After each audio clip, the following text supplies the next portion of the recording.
Hi there, I'm Kimberly, and I just turned 29. Once, I made the questionable choice to marry a man burdened with a mountain of issues.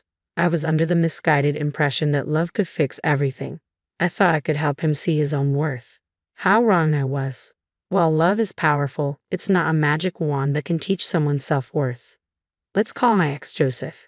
He was consumed by the need to please his parents, not just the usual desire to make them proud, but an all-encompassing obsession that dictated his every move. It was as if his self-esteem was entirely dependent on their approval.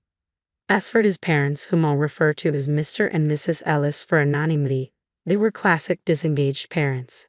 Their lack of involvement left Joseph yearning for their attention and validation, which was truly heartbreaking to witness. I soon realized I couldn't fill the emotional void they created. To make matters worse, Joseph had a terrible habit of draining our savings on extravagant gifts and vacations for them, expenses that were completely unnecessary. It felt like our money vanished directly into Mr. and Mrs. Ellis's pockets, amplifying my frustration. This reckless spending sparked constant arguments, leaving me feeling as though I was in a competition for Joseph's attention with his parents. It was exhausting and toxic for our marriage. Despite the chaos and ongoing disagreements, my feelings for Joseph remained steadfast. I hoped he would eventually break free from his parents' unrealistic expectations and find true happiness within himself. But it became painfully obvious that my love alone wasn't enough to pull him away from their harmful influence. Brace yourselves, the story takes a sharper turn. One day, Joseph approached me, his expression serious, hinting that he had something significant to share. Given our tumultuous history, I prepared for another conflict, unaware of the bombshell that was about to drop. "Kimberly, there's something important I need to discuss," he began, setting a grave tone. "What's going on?" I asked, already bracing for impact. "It's about my parents. They're retiring soon, and I've been thinking of surprising them with a luxury vacation. It'll be a pretty penny," he said, a mix of excitement and apprehension in his voice. "That sounds lovely, but as long as it comes from your personal savings." "I don't want to dip into our joint savings again," I replied, hoping to sidestep another financial argument. "I don't have enough on my own. I was hoping to use some of our savings," Joseph admitted, looking hopeful yet anxious. "Joseph, if it's beyond what we can comfortably afford, maybe we should reconsider," I suggested gently, trying to ground him in reality. But he quickly lost his cool. "You just don't get it, Kimberly. I love my parents. I want to do something extraordinary for them." "Love isn't about counting every penny, it's about grand gestures," he argued passionately. I responded, "But love also means being there for each other and making sacrifices together, not at the expense of our financial stability. This trip might mean a lot to them, but we have to consider our future too." Joseph remained adamant. "I have to do this for them. I thought you of all people would understand. They're everything to me." "And you're everything to me, Joseph, but we need to be practical. We can't just deplete our savings for a single trip," I reasoned, hoping to find some common ground. He accused me of being selfish, unable to grasp the significance of his gesture. "It's not about being selfish, it's about being sensible and planning for what's ahead," I explained, curious about how much he intended to spend. When he mentioned needing all of it, my heart sank. "All of our savings? That's reckless," I exclaimed, shocked by the scale of his request. "You're being heartless," he shot back, convinced I didn't understand his desire to make his parents happy. "No, Joseph, I'm being realistic. We can't afford to give away $85,000 on a whim," I said, my patience wearing thin. His offhand mention of getting the money back later only deepened my frustration. "Really, Joseph? That's not how this works," I snapped, my sarcasm barely hiding my disbelief. It was clear we had reached an impasse, our differing views on love, responsibility, and financial security colliding more than ever. The argument escalated, our voices rising, and soon objects were flying across the room, shattering on impact as if punctuating our heated exchange. In the midst of this chaos, Joseph dropped a bombshell. "If you can't support me on this, I want a divorce."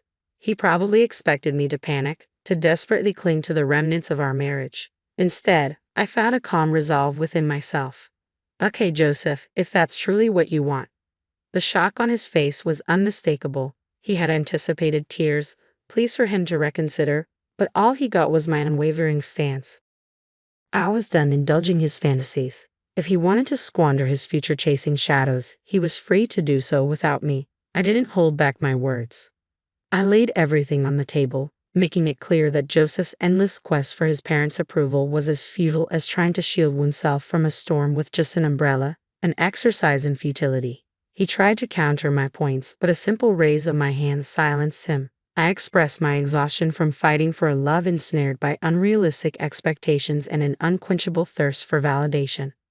Go ahead and spend your fortune chasing after those who hardly acknowledge you, I said, firm in my resolve to break the cycle of disappointment and empty promises.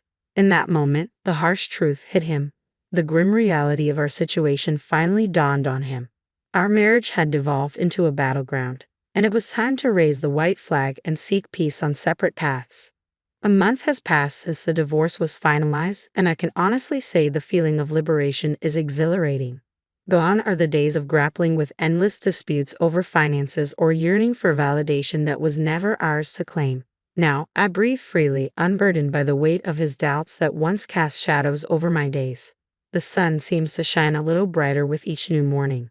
True, Joseph has made attempts to re-enter my life, cloaked in concern and questions about my well-being. But I see through his facade. There's no way I would fall for his ploys again. As the saying goes, fool me once, shame on you. Fool me twice, shame on me. I resolutely turned away from his efforts to reignite any spark that once existed between us. I realized I had invested too much in trying to fix someone who wasn't interested in changing. It was time to focus on my own growth and happiness. Rebuilding my life wasn't easy. Splitting our shared assets and adjusting to a new financial reality demanded patience and resilience. I had grown accustomed to a certain way of living, but adapting wasn't unfamiliar to me. I embraced the hard work required to reconstruct my life anew, discovering strength and independence I didn't know I had. I hadn't realized what was within me until I rekindled old friendships, dove back into hobbies I had set aside, and discovered new interests. The world suddenly felt vast and full of possibilities, and I was eager to make the most of this fresh start. Of course, there were moments filled with self-doubt and solitude, and adjusting to a new budget was a challenge. The wounds from my dissolved marriage didn't heal overnight, but with each passing day, I found solace in knowing I was no longer sacrificing my happiness for someone else's insecurities. The ease with which I moved forward felt like a sign that I had clung to a lost cause for far too long. It amazed me how much I could achieve once freed from that burden. A month later, I was still navigating these adjustments, but I was flourishing all the same. Joseph's incessant messaging took on a new tone. He now painted himself as the protagonist of a dramatic tale, claiming to be in danger and insisting that I meet with him. Exhausted by his constant attempts to contact me, I knew it was time to confront the situation. Joseph, we've been through this. We're divorced. It's time for us to move on, I stated firmly. Kimberly, please. I just need a moment to explain. I'm in serious trouble and you're the only one I can turn to for help, he implored. Perhaps it was the long absence of his voice, or maybe he truly sounded scared, but against my better judgment, I agreed to meet. Fine, but we're not meeting at my place. Let's go to that cafe we used to frequent. No tricks, understood? Thank you, Kimberly. I promise I just need someone to listen. You're the only one who understands me, he replied, relief evident in his tone. I know what you're thinking. Why would I agree to meet Joseph after everything? Believe me, I question my own decision, yet there's a part of us that sometimes succumbs to a mix of curiosity and lingering concern, no matter how strong we are. I couldn't ignore his plea. Divorce or not, a part of me still cared. So there we sat, opposite each other in a charming bistro, enveloped by the comforting aroma of coffee. However, not even the pleasant scent could soften the thick air of tension between us. Observing Joseph, anxiety etched across his face as he tried to tug at my heartstrings with those sorrowful eyes, was almost amusing this time. However, I wasn't swayed. Leaning back, I maintained a composed demeanor, ready to hear him out while firmly keeping control. I intended to steer this conversation on my terms. Okay, Joseph, you have my attention for now. What's the supposed danger you're in? And just to be clear, playing the hero isn't on my agenda anymore. I'm done cleaning up your messes, I said, keeping my tone firm yet open. Joseph exhaled deeply, his face a mix of regret and desperation that was almost pitiful to witness. Still, I steeled myself against any emotional manipulation. I know I've made mistakes, Kimberly, but this situation is different. I've gotten involved with some seriously bad people. I owe them a lot of money, and they're not known for their patience, he confessed. I couldn't help but raise an eyebrow, skeptical of his dramatic tale. Really, Joseph? Dangerous people? Are we revisiting the story of your imaginary friends who always seem to attract trouble? My disbelief was hard to hide. His expression shifted to one of hurt and frustration, clearly hoping for a more sympathetic ear. No, Kimberly, this isn't made up. I'm in deep trouble, and coming to you was my last resort, he insisted, desperation lacing his voice.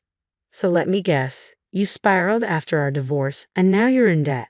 Was it that trip you mentioned? I couldn't keep my voice down, drawing curious glances from other cafe patrons. I shot them an apologetic look, trying to regain my composure. I got caught up in something foolish, I admit, but now I'm in a mess that's bigger than I can handle alone, Joseph said, his gaze pleading. My frustration was close to boiling over. How could he waltz back into my life with yet another crisis? Yet beneath, I couldn't completely ignore the last shred of empathy I felt for him. How much do you owe? I asked, bracing myself. $45,000, he responded sheepishly. $45,000? Joseph, are you out of your mind? The cafe patrons turned their heads, their stares sharp as knives. This time, I didn't bother to apologize for my outburst. If they were in my shoes, hearing what I was hearing, they would likely react the same way. Kimberly, please, I'm begging you. I've got nowhere else to turn. I know I've made a mess of things, but you're the one person who really believed in me, Joseph pleaded, his eyes shining with a sincerity that reminded me of the man I once cared for. I once loved him, but those days were long gone. My priority now was self-preservation, even if it meant walking away from him. Don't pull at my heartstrings, Joseph. It's way too late for that, I said, struggling to comprehend the magnitude of his situation. At most, I need $112,000, but I owe $45,000, he replied, his voice a mix of disbelief and indignation. Overwhelmed, he began to cry, oblivious to the uncomfortable glances from others around us. Joseph, calm down. This isn't the place for a scene, I said, trying to grasp the full extent of his predicament. What's going to happen if you don't pay it back? They're threatening to hurt me, Kimberly. I'm not joking. This is really bad, he managed between sobs. I recognized the gravity of his situation and softened a bit. Okay, Joseph, start from the beginning. Tell me everything. He recounted his story, explaining how he had tried to finance an extravagant trip for his parents but had relied on a friend who ultimately let him down, leaving him trapped in significant debt. As he spoke, I felt a whirlwind of emotions, frustration at his recklessness and begrudging amusement at the irony of his predicament. So, you borrowed money from dangerous people to impress your parents who haven't even acknowledged your efforts? I asked incredulously. Joseph's face fell, tears streaking down his cheeks as he faced the bitter truth. It's true. Since that trip, it's like I don't exist to them, he admitted, remorse palpable in his voice. Despite everything, I couldn't help but feel a twinge of sympathy for him. This was a harsh dose of reality for Joseph, forcing him to confront the consequences of his decisions. Yes, I know the last thing you want to hear is I told you so, but you did bring this upon yourself. I warned you this wasn't a smart move. Worse yet, you chose to divorce me over it. And now look where you are. Sought their approval, invested everything into their wishes, only to be met with silence. It's a tough lesson, but it's one you needed to learn. My words were heavy with concern and resignation. This situation was a difficult reality for both of us. Joseph had pinned his self-worth on people who couldn't appreciate his sacrifices, and I had to accept that I couldn't shield him from his own choices any longer. As we sat in silence, the weight of our past, filled with broken promises and dreams, pressed down on us. At that moment, I realized it was time to let go completely. No more second chances. Joseph needed to confront the repercussions of his actions on his own, and I had to pursue my happiness elsewhere. I do hope you find a way out of this, Joseph, I said, my voice tinged with a finality that surprised even me. You're not going to help? Joseph looked at me in disbelief. What the heck? No, Joseph, I can't help you. Why not? He pressed. Because I don't have the resources to bail you out. And even if I did, taking a loan and spend a lifetime repaying is out of the question. I can't afford to be as careless as you've been, I explained, my resolve firm. Come on, Kimberly, please. I'm begging you, he persisted, his desperation clear. Expecting me to solve this for you, especially with how you're acting, is unrealistic, I said, my patience wearing thin. Yeah, I did expect that. You're my ex-wife, not my enemy, he replied, still clinging to a sliver of hope. But it was clear our paths had diverged too far. My journey was about finding peace and joy independent of the chaos that surrounded him. And that's exactly the problem, Joseph. You assume I'll always be around to pick up the pieces because that's what I've always done. I was your wife. It was natural for me to help you out of your troubles. But I can and shouldn't keep doing that. It's not my job or my responsibility. After everything, I don't owe you anything, especially considering how our hard-earned money was wasted on your toxic parents. It's because I love them, Joseph said. But I love myself too, I replied. Loving myself means doing what's best for me, which includes protecting my well-being. Joseph lowered his gaze, a sign of concession. He understood the assistance he sought wouldn't come from me. Since you seem to be out of options, I'll offer you one piece of advice. Move somewhere far away where they can't reach you. If that's not something you can manage, then I'm not sure what more you expect from me. He sat there silent, his demeanor shifting to irritation, seemingly upset by my firm stance on not rescuing him this time. It's time for us to go our separate ways, Joseph. I can't allow myself to be pulled back into the turmoil of your life. We both deserve to find our peace, I said, hoping you'd understand. If you wished me well, you'd help, he retorted. Goodbye, Joseph. I'm changing my number, I declared, standing up to leave. As I walked away, Joseph remained seated, his expression a complex mix of feelings. It was a difficult yet essential step for the sake of my happiness and self-respect.